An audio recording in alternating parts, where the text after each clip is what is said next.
বেনরো গ্রামে পৌঁছতে পৌঁছতে সন্ধেই হয়ে গেল। নাগাল্যান্ড যেহেতু ভারতের পূর্ব দিকে অবস্থিত, তাই এখানে সকালের আলো ফোটে অনেক আগে এবং সন্ধে নামেও বেশ তাড়াতাড়ি। 6:30 এসে পৌঁছলাম। 2টো নাগাদ রওনা দিয়েছিলাম, প্রায় 4.5 ঘন্টা মতন লাগলো। সব গাড়ি থেকে মালপত্র নামানো হচ্ছে।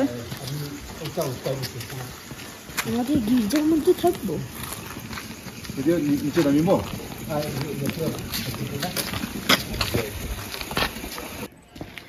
দেখতে পারবে তো তোমরা? হ্যাঁ হ্যাঁ,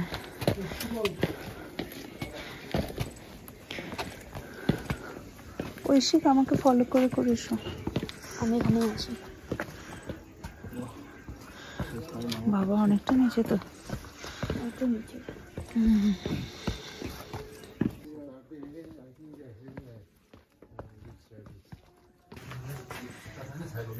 কি সুন্দর বসার জায়গাটা, সকালবেলা কি ভালো লাগবে ভাব, চারিদিকে গাছপালা।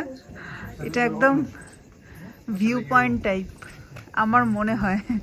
রাতে এসে পৌঁছেছি বলে গ্রামের শোভা কিন্তু এক্ষুনি দেখাতে পারছি না।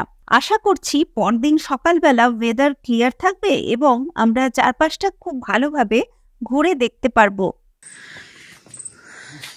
প্রচুর গাছপালা লাগানো, দারুণ সুন্দর লাগছে। রুমটা এবার একটু দেখি। বেশ ভালো, কোজি। খুব যে লাক্সারি বা খুব দারুণ এরকম আমি বলবো না, যে যারা লাক্সারি খোঁজেন তাদের জন্য নয়, কিন্তু যারা মনে করবেন যে একদম গ্রামের মধ্যে একদম অন্যরকম ভাবে থাকবেন, তাদের জন্য কিন্তু এইসব হোমস্টে, এইসব লোকেশন একদম আদর্শ। বেসিক বন্দোবস্ত রুমে। একবার তাও রুমটা দেখিয়ে দিই। দুটো রুম আছে আসলে। পাশের রুমটা একটাই খাট, আর এই রুমটাতে 2টো খাট। তো 2টো খাটও কিন্তু সিঙ্গেল খাট নয়, 2টো ডাবল বেড। তো এটা বেশ ভালো, বড় রুম, মানে আগের পাশের ঘরটার থেকে একটুখানি বড়। আমাদের সাথে যিনি এসেছেন, গাইড কাম ড্রাইভার, উনি পাশেরটাতে থাকছেন সম্ভবত। আচ্ছা, এখানে ব্ল্যাঙ্কেট দিয়েছে 2টো, বালিশ রয়েছে, এখানেও রয়েছে ব্ল্যাঙ্কেট।